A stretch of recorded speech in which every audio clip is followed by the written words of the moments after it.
The Greens are a party that is just drowning in a toxic sludge of their own making.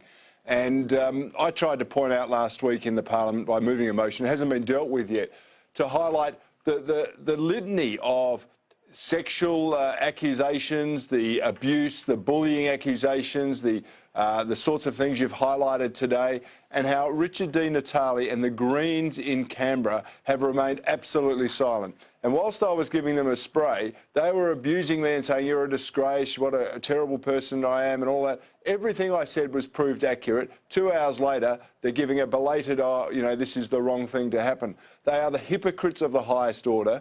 Now, people can vote for whomever they like, but please don't pretend the Greens are some sort of virtuous, pious party of purity. They're not. They're swamp dwellers. They have brought a toxicity into politics that I think is reprehensible. And the sooner you vote them out, I'd say vote Labor instead of voting Greens. I prefer you vote for the Australian Conservatives, but vote for anyone other than the Greens because they are a blight on our party, on our politics.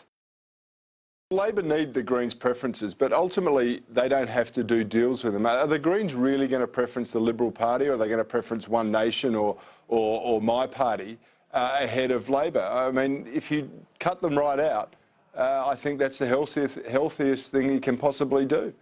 Make them irrelevant, marginalise them even further, because they are a marginal party. And I never thought I'd say this, but of all the Greens in the federal parliament, Lee Rhiannon, who is an avowed communist, was perhaps the most courteous, consistent person and the person with the most integrity to deal with out of that whole bunch. And I lament that she's gone. I never thought I'd say that about a communist, but I do. She would be better back into Parliament than the current lot.